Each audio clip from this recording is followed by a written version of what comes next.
ಹರೇ ರಾಮ. ಕರುಣ ರಸದ ಕೋಡಿ ಬರಿವ ಕಟಾಕ್ಷದ ಪರತತ್ವ ವರೂಪವ ಆಲಾಪದ ವರ ಪುಣ್ಯಮಯ ಶರೀರದ ನಿರಾಭಾರಿ ಗುರುವಿರಲೆನ್ನ ಮಾನಸದಿ, ಆ ಸದ್ಗುರುವಿರಲಿ ಎಲ್ಲರ ಮಾನಸದಿ.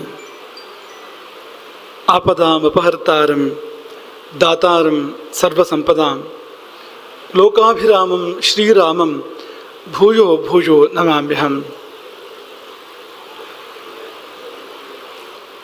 ಅಂಜನಾನಂದನಂ ವೀರಂ ಜಾನಕೀ ಶೋಕನಾಶನಂ ಕಪೀಶಮಕ್ಷಹಂತಾರಂ ವಂದೇ ಲಂಕಾಭಯಂಕರಂ.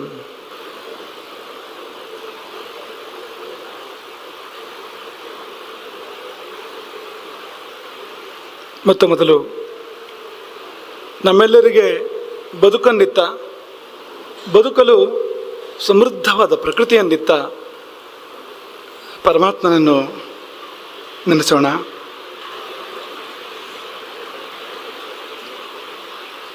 ಇದೊಂದು ಹೋರಾಟದ ಸಭೆ. ಶರಾವತಿ ನದಿಯನ್ನು ಉಳಿಸಿಕೊಳ್ಳುವ ಸಲುವಾಗಿ ನಡೆಯಬೇಕಾದ ಹೋರಾಟಕ್ಕೆ ಚಾಲನೆ ಕೊಡಬೇಕಾದಂತಹ, ಹೋರಾಟಕ್ಕೆ ಶಕ್ತಿ ಕೊಡಬೇಕಾಗಿರುವಂಥ ಒಂದು ಸಭೆ ಇದು.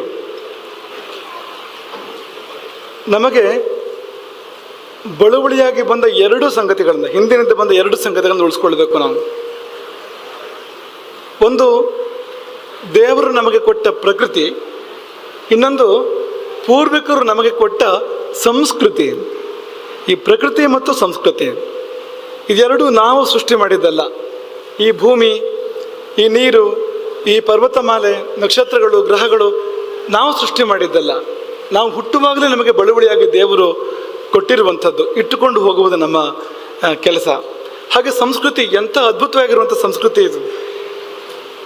ಎದ್ದಾಗಿನಿಂದ ಮಲಗುವವರೆಗೆ, ಮಲಗಿದಾಗಿನಿಂದ ಏಳುವಲ್ಲಿವರೆಗೆ, ಹುಟ್ಟಿದಾಗಿನಿಂದ ಸಾಯುವಲ್ಲಿವರೆಗೆ ಎಷ್ಟೆಲ್ಲ ಇಲ್ಲಿ ಸಂಪ್ರದಾಯಗಳು, ಆಚರಣೆಗಳು, ಕ್ರಮಗಳು, ಅತ್ಯದ್ಭುತವಾಗಿರುವಂಥ ಸಂಸ್ಕೃತಿ ಇದು. ಇದು ಕೂಡ ನಾವು ನೀವು ಮಾಡಿದ್ದಲ್ಲ, ನಿಮ್ಮ ಕಾಲದ್ದಲ್ಲ, ಪೂರ್ವಿಕರಿಂದ ಬಂದಿರುವಂಥದ್ದು. ಹಾಗಾಗಿ ಇದೆರಡನ್ನು ಉಳಿಸ್ಕೊಳ್ಬೇಕು. ಬಿಡಬೇಕಾಗಿದೆ ಯಾವುದು ಅಂದರೆ ವಿಕೃತಿ. ಪ್ರಕೃತಿ ಉಳಿಸ್ಕೊಳ್ಬೇಕು, ಸಂಸ್ಕೃತಿ ಉಳಿಸ್ಕೊಳ್ಬೇಕು. ಬಿಡಬೇಕಾಗಿದ್ದು ವಿಕೃತಿ ಅನ್ನೋದು. ಯಾಕೆ ಈ ವಿಕೃತಿ ಶಬ್ದ ಬಳಸ್ತಾ ಇದ್ದೇವೆ ಅಂದರೆ, ಒಂದು ಚಿಕ್ಕ ಉದಾಹರಣೆ ಕೊಡ್ತೇವೆ. ಮಗು ತಾಯಿಯ ಹಾಲನ್ನು ಕುಡಿದ್ರೆ ಅದು ಪ್ರಕೃತಿ. ಒಂದು ವೇಳೆ ಮಗು ತಾಯಿಯನ್ನೇ ತಿನ್ನೋದಾದರೆ ಈಗ ಆಗ್ತಾ ಇರುವಂಥದ್ದು ಅಂತ. ಶರಾವತಿಯನ್ನು ನಾವು ತಾಯಿ ಅಂತ ಭಾವಿಸೋದಾದರೆ, ಶರಾವತಿಯ ನೀರನ್ನು ಬಳಸ್ಕೊಂಡ್ರೆ ಅದು ಸಂಸ್ಕೃತಿಯೇ. ಅದು ಶರಾವತಿಯನ್ನು ನೋಡಿ ಕಣ್ಣು ತಂಪಾಗ್ತದೆ. ಸ್ನಾನ ಮಾಡಿ ಆ ನದಿಯನ್ನು ದಾಟಿ ನೌಕೆಯ ಮೂಲಕ ಕೃಷಿಗೆ ಬಳಸ್ಕೊಳ್ಳಿ.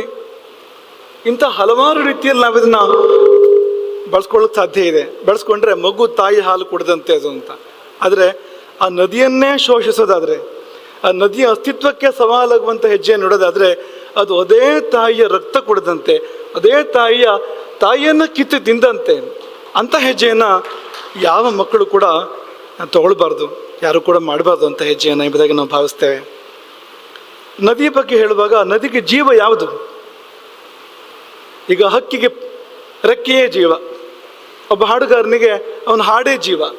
ಹಾಗೆ ಈ ನದಿಗೆ ಜೀವ ಯಾವುದು ಅಂದರೆ, ನದಿಗೆ ಹರಿವೆಯೇ ಜೀವವಂತೆ. ಆ ನದಿ ಅಂತ ಕರ್ಸ್ಕೊಳ್ಳೋದು ಯಾವಾಗ ಅಂದರೆ, ಅದು ನಿರರ್ಗಳವಾಗಿ ಹರಿಬೇಕದು, ಸಮುದ್ರ ಪರ್ಯಂತವಾಗಿ ನಿರ್ಬಾಧವಾಗಿ ಹರಿಬೇಕು. ಆ ಹರಿವೇ ಅದರ ಶುದ್ಧಿ ಅಂತ. ಈಗ ನಾವು ನದಿಯಲ್ಲಿ ಮಿಂದು ಶುದ್ಧ ಆಗ್ತೇವೆ. ನದಿ ಹೇಗೆ ಶುದ್ಧ ಆಗ್ತದೆ ಅಂದರೆ, ಅದಕ್ಕೆ ನಮ್ಮ ಸಂಸ್ಕೃತಿ ಕೊಟ್ಟ ಉತ್ತರ ನದಿ ವೇಗೇನ ಶುದ್ಧತಿ. ನದಿಯು ಹರಿವಿನ ಮೂಲಕ ಶುದ್ಧ ಆಗ್ತದೆ ಅಂತ. ಈ ಹರಿವಿಗೆ ತೊಂದರೆ ಕೊಟ್ಟಾಗ ಆ ತಾಯಿಯ ಕತ್ತು ಹಿಸುಕದಂತೆ ಅದು ಅಂತ ಮಾಡಬಾರ್ದು ಅದನ್ನು. ಅದೇ ಕಾರಣಕ್ಕೂ ಅಂತ ಗಂಗೆಯ ಬಗ್ಗೆ ನಾವು ಕೇಳ್ತೇವೆ. ಗಂಗೆಯ ಬಗ್ಗೆ ಆಂದೋಲನ ಅನೇಕ ಕಾಲದಿಂದ ನಡೀತಾ ಇದೆ. ಆ ಆಂದೋಲನದ ಘೋಷವಾಕ್ಯ ಏನು ಅಂದರೆ, ಅವಿರಲ ಗಂಗಾ ನಿರ್ಮಲ ಗಂಗಾ ಅಂತ. ಗಂಗೆಯನ್ನು ಕೊಳಕು ಮಾಡಬಾರ್ದು. ತುಂಬ ಪಾವನ ಸ್ವರೂಪದ ನದಿ ಅದು, ನಮ್ಮನ್ನು ಶುದ್ಧ ಮಾಡ್ತಕ್ಕಂಥ ನದಿ ಅದು ಅಂತ. ಕೊಳಕು ಮಾಡಬಾರ್ದು ಗಂಗೆಯನ್ನು ಅಂತ. ನಿರ್ಮಲ ಗಂಗಾ, ಅವಿರಲ ಗಂಗಾ ಅಂದರೆ ಆ ಪ್ರವಾಹಕ್ಕೆ ತಡೆ ಒಡ್ಡಬಾರ್ದು ಅಂತ. ಯಾವ ಕಾಲದಿಂದಲೂ ನಮಗೆ ಅದರ ಕಲ್ಪನೆ ಕೂಡ ಇಲ್ಲ ಅಂತ, ಊಹೆ ಕೂಡ ಮಾಡೋಕ್ಕೆ ಸಾಧ್ಯ ಇಲ್ಲ. ಅಷ್ಟು ಕಾಲದಿಂದ ಸಮುದ್ರ ಪರ್ಯಂತ ಹರಿಯುವ ನದಿಗೆ ನಾವು ಎಷ್ಟು ಅದರ ಮೇಲೆ ಆಟ ಆಡುವಂಥದ್ದು, ಎಷ್ಟು ಅದರ ಮೇಲೆ ಆಂದೋಲನವನ್ನು ನಾವು ಆಂದೋಲನ ಅಂದರೆ ಅದರ ಮೇಲೆ ಅದಕ್ಕೆ ಉಪದ್ರವವನ್ನು ಎಷ್ಟು ನಾವು ಕೊಡುವಂಥದ್ದು ಅಂತ, ಅದು ಎಷ್ಟು ಮಾತ್ರಕ್ಕೂ ಕೂಡ ಸರಿಯಲ್ಲ. ಆದರೆ ಈ ಯೋಜನೆ ಹೇಗಿದೆ ಅಂದರೆ, ಆ ನದಿಗೆ ಹರಿಯುವ ಹಕ್ಕಿದೆ, ನಮಗೆ ನಿಲ್ಲಿಸೋ ಹಕ್ಕಿಲ್ಲ ಅನ್ನೋದು ಹೇಗೂ ಆಯಿತು. ಆ ನದಿಯನ್ನು ಹಿಮ್ಮುಖವಾಗಿ ಹರಿಸೋದಾದರೆ, ಮುಂದೆ ಹೋಗುವ ನದಿಯನ್ನು ನಿಲ್ಲಿಸೋದು ಮಾತ್ರ ಅಲ್ಲ, ಹಿಂದಕ್ಕೆ ಹೋಗುವಂತೆ ಮಾಡುವಂಥದ್ದು ಇದೆಯಲ್ಲ, ತುಂಬ ವಿಚಿತ್ರ ಅಂತ ಅನಿಸ್ತದೆ ಅಂತ, ಕೇಳುವಾಗಲೇ ವಿಚಿತ್ರ ಅಂತ ಅನಿಸ್ತದೆ ಅಂತ. ಹೇಗಪ್ಪ ಇದು ಎನ್ನುವ ಪ್ರಶ್ನೆ ಬರ್ತದೆ ಅಂತ. ನೀವು ನಮ್ಮ ಪ್ರಾಚೀನ ಗ್ರಂಥಗಳನ್ನು ನೋಡಿದರೆ ನದಿಗಳು ಹಿಂದು ಮುಂದಾಗಿ ಹರಿಯೋದು ಯಾವಾಗ ಅಂದರೆ ನಾಶದ ಸೂಚನೆ ಕೊಡುವಾಗ ಅಂತ ಹೇಳಿವೆ ಶಾಸ್ತ್ರಗಳು. ನದಿ ತಾನು ಹರಿಯುವ ದಿಕ್ಕಿಗೆ ವಿರುದ್ಧ ದಿಕ್ಕಲ್ಲಿ ಹರಿಯೋಕ್ಕೆ ಶುರು ಮಾಡೋದಂದರೆ ಅದು ನಾಶದ ಸೂಚನೆ ಇದು ಅಂತ. ಇದೊಂಥರ ಭಾಳ ವಿಚಿತ್ರ.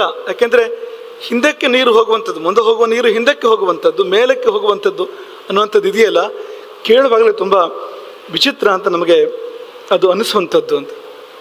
ಶರಾವತಿ ನದಿಯ ಮೇಲೆ ಕೇವಲ ನಮಗೆ ಮಾತ್ರ ಹಕ್ಕಿರುವಂಥದ್ದಲ್ಲ, ನಮ್ಮ ಮುಂದಿನ ಪೀಳಿಗೆಗೂ ಹಕ್ಕಿದೆ. ಆ ಮುಂದಿನ ಪೀಳಿಗೆಗೆ ನದಿಯನ್ನು ಹಾಗೆಯೇ ಬಿಟ್ಟುಕೊಡಬೇಕಾದ ಹೊಣೆಗಾರಿಕೆ ನಮಗಿದೆ. ನಮ್ಮವರಿಗೆ ನದಿ ಹೇಗೆ ಬಂತೋ ಏನೂ ಚ್ಯುತಿ ಇಲ್ಲದೆ ಅದೇ ರೀತಿಯಾಗಿ ಮುಂದಿನ ಪೀಳಿಗೆ ನಾವು ಅದನ್ನು ಬಿಟ್ಟುಕೊಡ್ಬೇಕಾಗ್ತದೆ. ಆ ಹೊಣೆಗಾರಿಕೆ ನಮಗಿದೆ ಅನ್ನೋದು ಒಂದು ಭಾಗ. ಇನ್ನೊಂದು, ಜೀವಜಂತುಗಳಿವೆ ನೋಡಿ, ಅವಕ್ಕೂ ಬದುಕುವ ಹಕ್ಕಿದೆ. ನದಿಯೊಳಗೆ ಜೀವನ ಮಾಡ್ತಾ ಇರ್ತಕ್ಕಂಥದ್ದು ಇರ್ಬೋದು, ನದಿ ಪಾತ್ರದಲ್ಲಿ ಜೀವನ ಮಾಡ್ತಾ ಇರ್ತಕ್ಕಂಥದ್ದು ಇರ್ಬೋದು. ಅವ್ರ ಬಗ್ಗೆ ನಾವು ಏನಾದರೂ ಯೋಚನೆ ಮಾಡ್ತೇವೆ ಅಂತ, ಅವುಗಳ ಕಷ್ಟದ ಬಗ್ಗೆ ಒಂದಿಷ್ಟಾದರೂ ಆಲೋಚನೆ ಮಾಡ್ತೇವೆ ಅಂತ ಇಲ್ಲ ಅಂತ. ನದಿ ಕೇವಲ ನಮಗಾಗಿ ಹರಿಯುವಂಥದ್ದಲ್ಲ, ನದಿ ಎಲ್ಲ ಜೀವಜಾಲಗಳ ಸಲುವಾಗಿ ಹರಿಯುವಂಥದ್ದು. ಪ್ರತಿಯೊಂದು ಒಂದು ಪ್ರಾಣಿ ಇರ್ಬೋದು, ಪಕ್ಷಿ ಇರ್ಬೋದು, ಮರ ಗಿಡ ಬಳ್ಳಿ ಇರ್ಬೋದು, ಅವೆಲ್ಲವುಗಳ ಸಲುವಾಗಿ ನದಿ ಹರಿಯುವಂಥದ್ದು. ಮನುಷ್ಯ ಭಾವಿಸೋದು ಏನಂದರೆ ಎಲ್ಲ ನನ್ನ ಸಲುವಾಗಿ ಎನ್ನುವ ಹಾಗೆ, ನನ್ನ ಸ್ವಂತದ್ದು ಎನ್ನುವ ಹಾಗೆ ಮನುಷ್ಯ ಭಾವಿಸ್ತಾನೆ. ಅದು ಹಾಗೆ ಸೃಷ್ಟಿ ಆಗಿಲ್ಲ. ಸೃಷ್ಟಿಯಾಗುವಾಗ ಅದು ಎಲ್ಲರ ಸಲುವಾಗಿ ಆಗಿರುವಂಥದ್ದು. ಇದು ಯಾವ ನ್ಯಾಯ ಇದು ಅಂತ ನಾವೇ ಇದನ್ನು ಈ ರೀತಿ ಅಂದರೆ ವಿಚಿತ್ರವಾಗಿ ಬಳಕೆ ಮಾಡುವಂಥದ್ದು. ಮುಂದಿನ ಪೀಳಿಗೆಗೂ ಇಲ್ಲದಂತೆ ನಮ್ಮ ಪೀಳಿಗೆಗೆ ಇರೋದಿಲ್ಲ, ಮುಂದಿನ ಪೀಳಿಗೆ ಮಾತು ಆಮೇಲೆ. ನಾವಿರುವಾಗಲೇ ಈ ನದಿ ದುರವಸ್ಥೆಯನ್ನು ಹೊಂದದೆ ಅಂಥದ್ದನ್ನು ನಾವು ಕಾಣಲಿಕ್ಕಿದ್ದೇವೆ ಅಂತ. ಹಾಗೆ ಬೆಳೆಸುವಂಥ ಹಕ್ಕು ನಮಗೆ ಇಲ್ಲ ಅಂತ. ಹಾಗಾಗಿ ಇದೆಲ್ಲವನ್ನು ಕೂಡ ನಾವು ಪರಿಗಣನೆ ಮಾಡಬೇಕು ಎಂಬುದಾಗಿ ಭಾವಿಸುವಂಥದ್ದು. ಶರಾವತಿ ನದಿಗೂ ರಾಮಚಂದ್ರಾಪುರ ಮಠಕ್ಕೂ ಅವಿನಾಭಾವ ಸಂಬಂಧ ಇದೆ. ಈ ಶರಾವತಿ ನದಿ ಎಲ್ಲಿ ಉಗಮ ಆಗ್ತದೋ ಅಲ್ಲಿ ಹೊಸನಗರದ ರಾಮಚಂದ್ರಾಪುರ ಮಠ ಇದೆ. ಎಲ್ಲಿ ನದಿ ಹೋಗಿ ಸಮುದ್ರವನ್ನು ಸೇರ್ತದೋ ಅಲ್ಲೇ ಸಮೀಪದಲ್ಲಿ ನಮ್ಮ ಅಪ್ಸರಕೊಂಡ ಮಠ ಇದೆ. ಈ ಎರಡು ಮಠಗಳು ಶರಾವತಿ ನದಿಯ ಮತ್ತು ಮಠದ ಬಾಂಧವ್ಯವನ್ನು ಹೇಳ್ತವೆ. ಈ ನದಿ ಎಲ್ಲಿಂದ ಎಲ್ಲಿವರೆಗೆ ಹರಿದಿದೋ ಅಲ್ಲ ಮಠದ ಶಿಷ್ಯವರ್ಗ ಇದೆ, ಅಲ್ಲೆಲ್ಲ ಮಠದ ಶಾಖಾ ಮಠಗಳಿದ್ದಾವೆ, ಅಲ್ಲೆಲ್ಲ ನಮ್ಮ ಸಂಚಾರ ಇದೆ, ನಮ್ಮ ಪೂರ್ವಿಕರ ಸಂಚಾರ ಇದೆ. ಅಂದರೆ ಇದು ನಮ್ಮದು ಮಾತ್ರ ಅಲ್ಲ, ಎಷ್ಟೋ ಜನರ ಕಥೆ ಇದಿದೆ, ನಾವು ನಮ್ಮದನ್ನು ಹೇಳ್ತಾ ಇರುವಂಥದ್ದು. ಈ ಭಾವನಾತ್ಮಕ ಸಂಬಂಧ ತುಂಬ ದೊಡ್ಡದು, ತುಂಬ ಅದು ಬಲಿಷ್ಠವಾಗಿರುವಂಥದ್ದು ಅಂತ. ನಾವು ಹುಟ್ಟಿದ್ದು ಶರಾವತಿ ಮುಳುಗಡೆಯಾದ ಪ್ರದೇಶದಲ್ಲಿ, ಲಿಂಗನಮಕ್ಕಿ ಅಣೆಕಟ್ಟಿನ ಮೂಲಕ ಮುಳುಗಡೆ ಏನಾಯಿತು ಆ ಪ್ರದೇಶದಲ್ಲಿ ನಾವು ಹುಟ್ಟಿದ್ದು. ನಮ್ಮ ಬಾಲ್ಯದ ವಿದ್ಯಾಭ್ಯಾಸದ ದೊಡ್ಡ ಭಾಗ ನಡೆದಿದ್ದು ಲಿಂಗನಮಕ್ಕಿ ಊರಿನಲ್ಲಿ, ಆ ಊರಿನಲ್ಲಿಯೇ. ಹಾಗಾಗಿ ನಾವು ಕಣ್ಣಿಂದ ನೋಡಿದ್ದೇವೆ ಅಂತ. ಒಂದು ಅಣೆಕಟ್ಟು ಬಂದಾಗ ಏನು ಅನಾಹುತಗಳಾಗ್ತವೆ, ಎಷ್ಟು ಮನೆಗಳು ಮುಳುಗಡೆ ಆಗ್ತವೆ, ಅಥವಾ ಎಷ್ಟು ದೇವಸ್ಥಾನಗಳು ಅಥವಾ ದೈವಸ್ಥಾನಗಳು, ನಾಗವು ಮತ್ತೊಂದು ಇಂಥ ದೇವಸ್ಥಾನಗಳು ಎಷ್ಟು ಮುಳುಗಡೆ ಆಗ್ತವೆ. ಅದನ್ನು ಕಣ್ಣಾರೆ ಕಂಡಿರ್ತಕ್ಕಂಥದ್ದು. ಅವ್ರು ಎಲ್ಲಿ ಹೋಗ್ತಾರೆ, ಏನಾಗ್ತಾರೆ ಮುಂದಕ್ಕೆ ಆ ಜನಗಳು, ದುರಂತಗಳ ಸರಮಾಲೆ ಅಂತ ನಾವು ಆ ಕತೆ, ಅಣೆಕಟ್ಟಿನ ಕತೆ ಹೇಳ್ತಾ ಇರ್ತಕ್ಕಂಥದ್ದು. ಇದು ತುಂಬ ಮುಂದಿದೆ ಅದಕ್ಕಿಂತಲೂ. ಈ ಹೊಸ ಯೋಜನೆ ನಾವು ಯಾವುದ್ರ ಬಗ್ಗೆ ಚರ್ಚೆ ಮಾಡ್ತಾ ಇದ್ದೇವೆ, ಅದು ತುಂಬ ವಿಚಿತ್ರವಾಗಿದೆ. ಅದರ ವ್ಯಾಪ್ತಿ ಭೂಮಿಯ ಮೇಲೂ ಇದೆ, ಭೂಮಿಯ ಒಳಗೂ ಇದೆ, ತುಂಬ ವಿಚಿತ್ರವಾಗಿರ್ತಕ್ಕಂಥದ್ದು. ಹಾಗಾಗಿ ಈ ಅನಾಹುತಗಳನ್ನು ಮಾಡಿ ಉಪಯೋಗ ತಗೊಳ್ಳುವಂಥದ್ದು ಇದೆಯಲ್ಲ, ಇದನ್ನು ಬಿಟ್ಟು ಅವೆಲ್ಲ ಚೆನ್ನಾಗಿದ್ದು ನಾವು ಹೇಗೆ ಚೆನ್ನಾಗಿರ್ಬೋದು. ಹಿಮಾಲಯ ಇದೆ, ಗಂಗೆ ಇದೆ. ಹಿಮಾಲಯದಂತೆ ಅದೆಷ್ಟೋ ಪರ್ವತಗಳಿದ್ದಾವೆ, ಗಂಗೆಯಂತೆ ಅದೆಷ್ಟೋ ನದಿಗಳಿದ್ದಾವೆ. ಇವೆಲ್ಲವೂ ಹೀಗೆ ಇದ್ದು, ಚೆನ್ನಾಗಿದ್ದು, ನಿರ್ಮಲವಾಗಿದ್ದು, ಹರಿತಾ ಇದ್ದು, ಅದು ವಿಷಮಯ ಆಗದೆ ಆ ಪ್ರವಾಹ, ನಾವೆಲ್ಲ ಹೇಗೆ ಚೆನ್ನಾಗಿರ್ಬೋದು. ಅಂಥ ಯೋಜನೆಗಳ ಬಗ್ಗೆ ನಾವು ಯಾಕೆ ಯೋಚನೆ ಮಾಡಬಾರ್ದು ಅಂತ. ಯಾಕೆ ಈ ವಿಧ್ವಂಸಕವಾಗಿರುವಂಥ ಯೋಜನೆಗಳು ನಮ್ಮ ಮನಸ್ಸಿಗೆ ಬರುವಂಥದ್ದು. ಅದರಲ್ಲಿಯೂ ಈ ಉತ್ತರ ಕನ್ನಡ ಭಾಳ ವಿಚಿತ್ರವಾಗಿರ್ತಕ್ಕಂಥ ಒಂದು ಪರಿಸ್ಥಿತಿಗೊಳಗಾಗಿದೆ. ನಾವು ಕೇಳ್ತೇವೆ ಈ ಬೊಮ್ಮನಹಳ್ಳಿ ಕಿಂದರಿ ಜೋಗಿ ಅಂತ. ಈ ಕಿಂದರಿ ಜೋಗಿ ಕಿಂದರಿ ಊದಿದ್ರೆ ಅವನ ಹಿಂದೆ ಸಾವಿರಾರು ಇಲಿಗಳು ಹಿಂಬಾಲಿಸ್ತಾ ಇದ್ವಂತೆ. ಮಹರ್ಷಿ ಋಷಿಶೃಂಗ ಎಲ್ಲಿ ಹೋದ್ರೂ ಮಳೆ ಬರ್ತಾ ಇತ್ತಂತೆ. ನಮ್ಮ ಉತ್ತರ ಕನ್ನಡ ಹಾಗೇನೂ ಇಲ್ಲ. ಉತ್ತರ ಕನ್ನಡ ಯಾವ ಕಿಂದರಿಯನ್ನು ಊದಬೇಕಾಗಿಲ್ಲ, ಎಲ್ಲಿಗೂ ಓಡಾಡಬೇಕಾಗಿಲ್ಲ, ಅದು ಇದ್ದಲ್ಲೇ ಇದೆ. ಅದ್ರ ಎಲ್ಲ ಯೋಜನೆಗಳು ಇಲ್ಲಿಗೆ ಬರ್ತವೆ ಅಂತ. ಇದ್ದಷ್ಟು ಯೋಜನೆಗಳು ಈ ಜಿಲ್ಲೆಗೆ ಬರ್ತವೆ ಅಂತ. ಜಿಲ್ಲೆಯ ಜನರ ಒಂದು ಮಾತನ್ನು ಕೇಳುವಂಥ ವ್ಯವಧಾನ ಯಾರಿಗೂ ಇರೋದಿಲ್ಲ.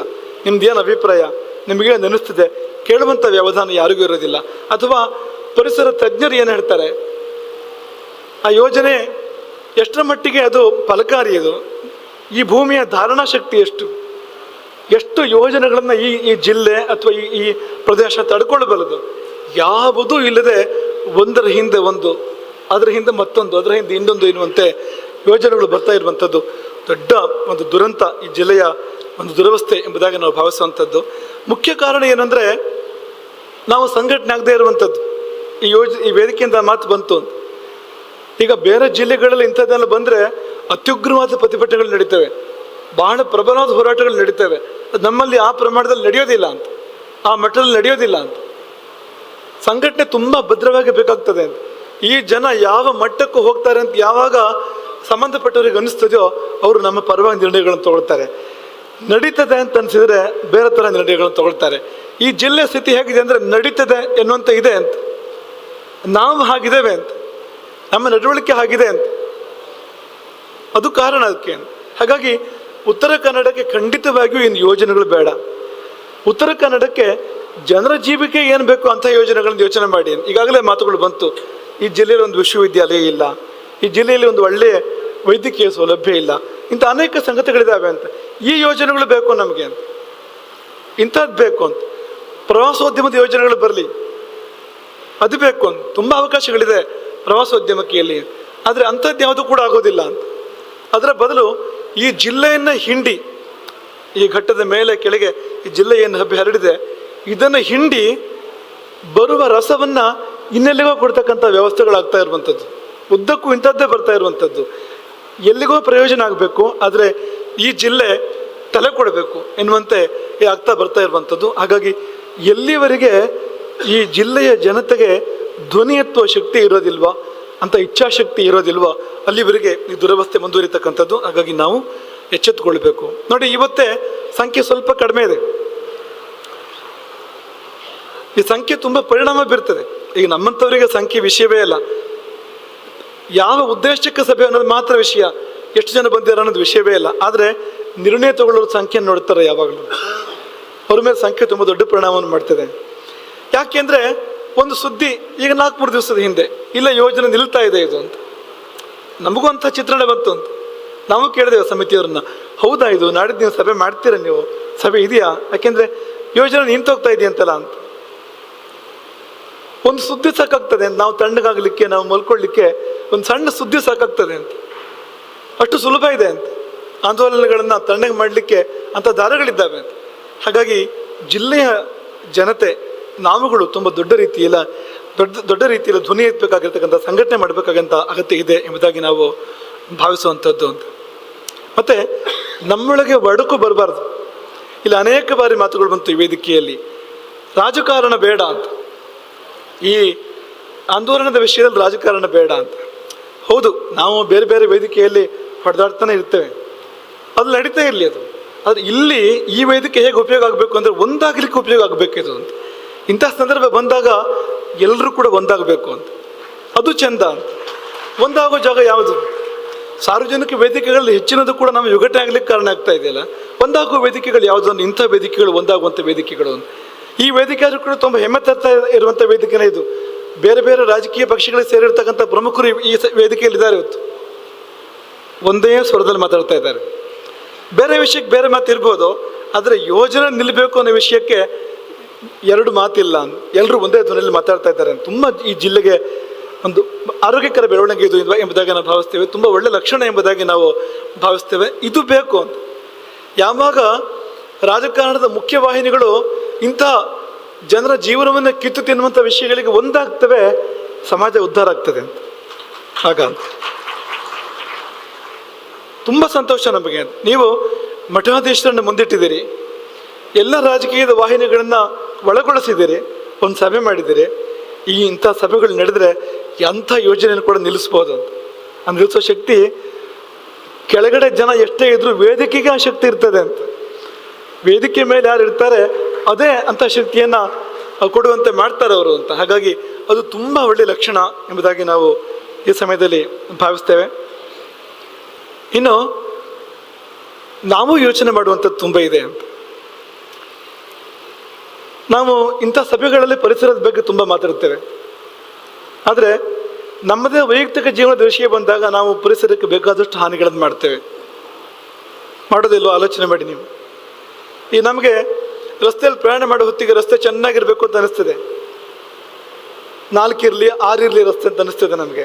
ಆದರೆ ಮರಗಳನ್ನು ಕಡಿಯೋ ವಿಷಯ ಬಂದಾಗ ಆಗ ನೆನಪಾಗೋದಿಲ್ಲ, ಆ ಹೊತ್ತಿನಲ್ಲಿ ನೆನಪಾಗೋದಿಲ್ಲ, ಇನ್ಯಾವುದೋ ಸಂದರ್ಭದಲ್ಲಿ ಅದ್ರ ಬಗ್ಗೆ ಮಾತಾಡ್ತಾ ಇರ್ತೇವೆ ಅಂತ. ಎಷ್ಟೋ ಬಾರಿ ನಾವೇ ಪ್ರಕೃತಿ ನಾಶಕ್ಕೆ ನೇರ ಅಥವಾ ಪರೋಕ್ಷ ಕಾರಣರಾಗಿರ್ತೇವೆ ಅಂತ. ನಾವು ಕೂಡ ತಿದ್ದುಕೊಳ್ಬೇಕಾಗಿರುವಂಥದ್ದು ತುಂಬ ಇದೆ ಎಂಬುದಾಗಿ ನಾವು ಭಾವಿಸುವಂಥದ್ದು ಅಂತ. ಈ ವಿದ್ಯುತ್ತಿನ ಬಗ್ಗೆ ಬಂದರೆ ನಾವಿವತ್ತು ಎಷ್ಟು ವಿದ್ಯುತ್ತನ್ನು ಬಳಕೆ ಮಾಡ್ತಾ ಇದ್ದೇವೆ, ಅದರ ಅಗತ್ಯ ಇದೆಯಾ ಅಂತ, ಅದು ಬೇಕಾದು ಅಂತ. ನಾವು ನಮ್ಮ ಸ್ವಂತ ಉದಾಹರಣೆ ನಾನು ನಿಮ್ಗೆ ಹೇಳುವಂಥದ್ದು, 2018ರಿಂದ ಇಲ್ಲಿವರೆಗೆ ನಾವು ಪಂಖ ಉಪಯೋಗಿಸಿಲ್ಲ ಅಂತ, ಇವತ್ತರೆಗೂ ಉಪಯೋಗಿಸಿಲ್ಲ ಅಂತ. ನಾವು ಚೆನ್ನಾಗಿದೆ, ನಮಗೇನು ತೊಂದರೆ ಆಗಿಲ್ಲ. ಯಾವುದೋ ಒಂದು ಕಾರಣಕ್ಕೆ ಅದನ್ನು ಬಿಡಬೇಕಾಗಿ ಬಂತು. ನಾವು ನಮಗಾಗಿ ಪಂಖ, ಫ್ಯಾನ್ ಅಂತ ಏನು ಹೇಳ್ತೇವೆ, ಅದನ್ನು ಇಲ್ಲಿವರೆಗೂ ಕೂಡ ನಾವು ಬೆಳೆಸಿದ್ದಿಲ್ಲ ಅಂತ. ನಮಗೇನು ತೊಂದರೆ ಆಗಿಲ್ಲ. ಸಾಯಂಕಾಲದ ನಂತರ ಇವತ್ತಿಗೂ ನಾವು ಬೆಳೆಸುವಂಥದ್ದು ಎಣ್ಣೆ ದೀಪಗಳನ್ನು. ಇವತ್ತಿಗೂ, ನಿನ್ನೆ ರಾತ್ರಿ ಕೂಡ, ಇವತ್ತು ಬೆಳಗಿನ ಜಾವ ಕೂಡ ಸ್ವತಃ ನಾವು ಬಳಕೆ ಮಾಡುವಂಥದ್ದು ಎಣ್ಣೆ ದೀಪಗಳನ್ನು ಅಂತ. ತುಂಬ ಅಗತ್ಯ ಇದ್ದಾಗ ಬಳಸ್ಬೋದು. ವಿದ್ಯುತ್ ಶಕ್ತಿಯನ್ನು ಬಳಸಲೇಬಾರ್ದು ಅಂತ ನಾವು ಹೇಳ್ತಾ ಇರುವಂಥದ್ದಲ್ಲ, ತುಂಬ ಅಗತ್ಯ ಇದ್ದಾಗ ಬಳಸ್ಬೋದು ಅಂತ. ಆದರೆ ಹಾಗಿಲ್ಲ ನಾವಿವತ್ತು ಅಂತ.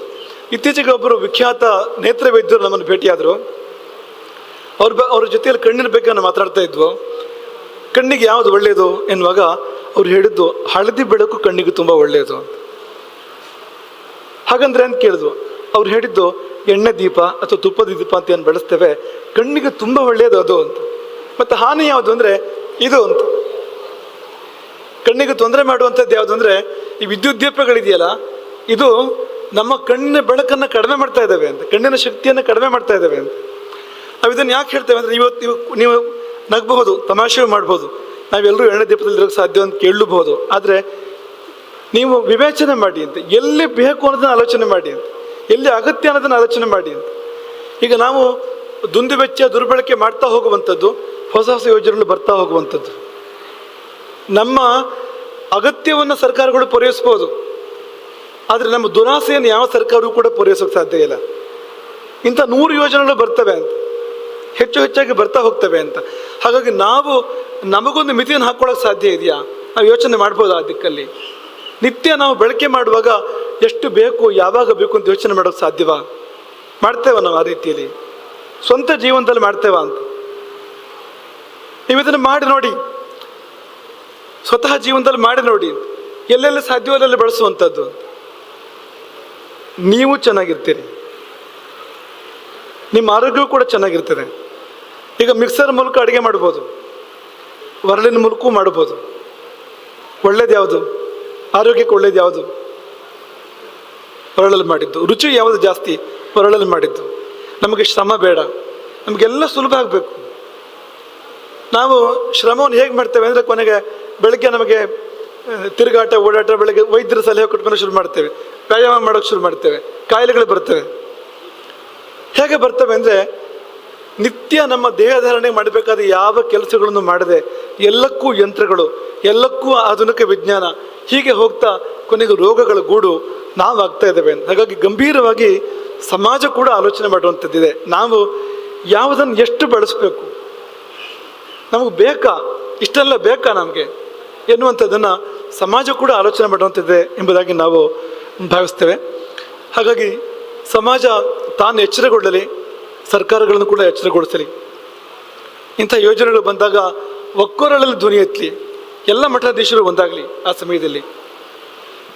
ಹಾಗೆ ಎಲ್ಲ ರಾಜಕೀಯ ನಾಯಕರು ಕೂಡ ಒಂದಾಗಲಿ, ಒಂದು ಸ್ವರದಲ್ಲಿ ಮಾತಾಡುವಂತೆ ಆಗಲಿ. ನೀವು ಸಣ್ಣದಾಗಿ ಮಾತಾಡಿದ್ರು ಅಡ್ಡಿಲ್ಲ, ಒಂದೇ ಸ್ವರದಲ್ಲಿ ಮಾತಾಡಿದರೆ ತುಂಬ ಪರಿಣಾಮ ಆಗ್ತದೆ, ಅಗಾಧ ಪರಿಣಾಮ ಆಗ್ತದೆ. ಆದರೆ ಬೇರೆ ಬೇರೆ ಧ್ವನಿ ಆದರೆ ಅದು ತುಂಬ ವಿಪರಿಣಾಮಗಳಾಗ್ತವೆ ಅದರಿಂದ. ಹಾಗಾಗಿ ತುಂಬ ಜಾಗ್ರತೆ ಮಾಡಬೇಕು. ಈ ವೇದಿಕೆಗಳಿಗೆ ಬರುವಾಗ ತುಂಬ ಜಾಗ್ರತೆ ಮಾಡಬೇಕು. ನಾವು ಹೇಗೆ ಒಟ್ಟಾಗಿ ಹೋಗ್ಲಿಕ್ಕೆ ಸಾಧ್ಯ ಅಂತ ಎಂಬುದನ್ನು ಚಿಂತಿಸಬೇಕು ಎಂಬುದಾಗಿ ಈ ಸಮಯದಲ್ಲಿ ಹೇಳ್ತಾ, ಈ ಯೋಜನೆ ಇರ್ಬೋದು, ಇಂಥ ಯಾವ ಯೋಜನೆ ಇರ್ಬೋದು, ಪರಿಸರಕ್ಕೆ ಪ್ರಕೃತಿಗೆ ಹಾನಿ ಮಾಡ್ತಕ್ಕಂಥ ಎಲ್ಲ ಯೋಜನೆಗಳಿಗೂ ರಾಮಚಂದ್ರಾಪುರ ಮಠದ ವಿರೋಧ ಇದೆ. ಮಠ ತನ್ನ ಸರ್ವಶಕ್ತಿಯನ್ನು ಕೂಡ ವಿನಿಯೋಗ ಮಾಡ್ತದೆ, ಎಲ್ಲ ಶಕ್ತಿಯನ್ನು ಕೂಡ ವಿನಿಯೋಗ ಮಾಡ್ತದೆ. ಇಂಥ ಯಾವುದೇ ಯೋಜನೆ ಪ್ರಕೃತಿಯನ್ನು ಹಾನಿ ಮಾಡ್ತಕ್ಕಂಥ, ಸಂಸ್ಕೃತಿಯನ್ನು ನಾಶ ಮಾಡ್ತಕ್ಕಂಥ ಎಲ್ಲ ಪ್ರಯತ್ನಗಳು, ನಾವು ಆಗಲೇ ಹೇಳಿದ್ವು, ಹಿರಿಯರು ಕೊಟ್ಟ ಸಂಸ್ಕೃತಿ, ದೇವರು ಕೊಟ್ಟ ಪ್ರಕೃತಿ, ಇದಕ್ಕೆ ಹಾನಿ ಮಾಡುವಂಥ ಯಾವುದೇ ಹೆಜ್ಜೆಗೆ ನಮ್ಮ ವಿರೋಧ ಇದೆ, ಖಂಡಿತವಾಗಿಯೂ ಕೂಡ ವಿರೋಧ ಇದೆ. ಮತ್ತು ವಿರೋಧ ಅಂದರೆ ಮನೆಯಲ್ಲಿ ಕೂತ್ಕೊಂಡು ವಿರೋಧ, ಮಠದಲ್ಲಿ ಕೂತ್ಕೊಂಡು ವಿರೋಧ ಅನ್ನೋ ರೀತಿಯಲ್ಲ. ಯಾವ ಹಂತಕ್ಕೆ ಹಿಡಿದು ಕೂಡ ನಿಮ್ಮ ಜೊತೆಯಲ್ಲಿ ನಾವು ಈ ಹೋರಾಟದಲ್ಲಿ ಭಾಗವಹಿಸಲಿಕ್ಕೆ ಸಿದ್ಧ ಇದ್ದೇವೆ ಎಂಬುದಾಗಿ ಈ ಸಮಯದಲ್ಲಿ ನಾವು ಉದ್ಘೋಷ ಮಾಡ್ತಾ, ನೇತೃತ್ವ ಅನ್ನೋ ಶಬ್ದ ಅನೇಕ ಬಾರಿ ಬಳಕೆಯಾಗಿದೆ. ನೇತೃತ್ವ ನಮ್ಮ ದೃಷ್ಟಿಯಿಂದ ಎಲ್ಲರದ್ದು ಅಂತ. ನಾವು ಎಲ್ಲ ಮಠಾಧೀಶರು ಒಟ್ಟಾಗಿ ನೇತೃತ್ವ ವಹಿಸಬೇಕು ಇಂಥ ಒಂದು ಸಂದರ್ಭಗಳು ಬಂದಾಗ. ಹಾಗೆ ಎಲ್ಲ ಜನನಾಯಕರು ಕೂಡ ಒಟ್ಟಾಗಿ ಇದಕ್ಕೆ ದಿಕ್ಕನ್ನು ಕೊಡಬೇಕು, ನೇತೃತ್ವವನ್ನು ಕೊಡಬೇಕು. ಈ ವಿಷಯದಲ್ಲಿ ನಾವು ಐಕ್ಯವನ್ನು ಮೆರಿಬೇಕು. ಹಾಗಾಗಿ ಅದು ಇದಕ್ಕೆ ಏನು ಬೇಕೋ ಅದನ್ನು ಮಾಡೋದಕ್ಕೆ ನಾವು ಯಾವತ್ತೂ ಸಿದ್ಧ. ಆದರೆ ಎಲ್ಲ ಸೇರಿ ನಾವು ಇದನ್ನು ಮಾಡೋಣ, ಎಲ್ಲ ಸೇರಿ ಈ ಒಂದು ಕಾರ್ಯವನ್ನು ಮುಂದಕ್ಕೆ ಕೊಂಡೊಯ್ಯೋಣ ಎಂಬುದಾಗಿ ನಾವು ಈ ಸಮಯದಲ್ಲಿ ಹೇಳ್ತಾ ನಿಮ್ಮೆಲ್ಲರನ್ನೂ ಕೂಡ ಅಭಿನಂದಿಸ್ತೇವೆ. ತುಂಬ ಸಂತೋಷ. ನಾವು ಎಚ್ಚರಗೊಂಡಿದ್ದೇವೆ, ನಾವು ಇದ್ರ ವಿರುದ್ಧ ಹೋರಾಟ ಮಾಡ್ತಾ ಇದ್ದೇವೆ. ಈಗ 3-4 ದಿನದ ಹಿಂದೆ ಬಂದ ಸುದ್ದಿ ನಿಜ ಆಗಲಿ, ಈ ಯೋಜನೆ ನಿಂತೇ ಹೋಗಲಿ, ಇನ್ನೊಂದು ಇಂಥ ಸಭೆ ಮಾಡ್ತಕ್ಕಂಥ ಪ್ರಮೇಯ ಬಾರದೆ ಹೋಗಲಿ. ಆದರೆ ಆ ಪ್ರಮೇಯ ಬಂದರೆ, ಇನ್ನೊಂದು ಸಭೆ ಮಾಡಬೇಕಾದ ಪ್ರಮೇಯ ಬಂದರೆ ಆಗ ಮಾತ್ರ ಇಡೀ ಕರಾವಳಿಗೆ ಬೆಂಕಿ ಹೊತ್ತಿದಂತೆ ಎದ್ದು ನಿಂತು ಆ ಘೋಷ ಇಡೀ ಪ್ರಪಂಚಕ್ಕೆ ಕೇಳುವಂತಾಗಬೇಕು. ಅಂತಹದೊಂದು ಹೋರಾಟ ಆಗ ನಡಿಬೇಕಾಗ್ತದೆ. ಆಗ ಒಂದು ಸಂಚಲನ ಮೂಡಿಸ್ತಕ್ಕಂಥ, ಇಡೀ ರಾಷ್ಟ್ರದಲ್ಲೇ ಸಂಚಲನ ಮೂಡಿಸ್ತಕ್ಕಂಥ ಹೋರಾಟ ಆಗ ಆಗಬೇಕಾಗ್ತದೆ. ದೇವರ ದಯದಲ್ಲಿ ಅದಕ್ಕೆ ಅವಕಾಶ ಬರದೆ ಇಲ್ಲಿಗೆ ಇದು ಮುಕ್ತಾಯ ಆಗುವಂತೆ, ಈ ಸಭೆಯೇ ಇದರ ಕೊನೆ ಸಭೆ ಆಗುವಂತೆ ಆಗಲಿ ಎಂಬುದಾಗಿ ನಾವು ಆಶಿಸ್ತೇವೆ. ಎಲ್ರಿಗೂ ಒಳಿತಾಗಲಿ. ಶರಾವತಿ ಅದಕ್ಕೆ ಹೆಸರೇ ಜೀವ ನದಿ ಅಂತ. ನದಿಗೂ ಜೀವ ಇದೆ. ಸಮುದ್ರ ಪರ್ಯಂತ ಹರಿಯುವ ನದಿಯೇ ಜೀವ ನದಿ ಅಂತ ಕರೆಸ್ಕೊಳ್ತಕ್ಕಂಥದ್ದು. ಜೀವ ಇದೆ, ಭಾವ ಇದೆ. ಬೇಕಾಬಿಟ್ಟಿ ನಾವು ಅದರ ಮೇಲೆ ಆಕ್ರಮಣ ಮಾಡುವಂಥದ್ದು ಸರಿಯಲ್ಲ. ಅದು ನಿಲ್ಲಲಿ ಎಂಬುದಾಗಿ ಆಶಿಸ್ತೇವೆ. ಎಲ್ರಿಗೂ ಒಳ್ಳೆಯದಾಗಲಿ ಅಂತ ಪುಣ್ಯ ಆಗ್ತದೆ. ಹರೇ ರಾಮ.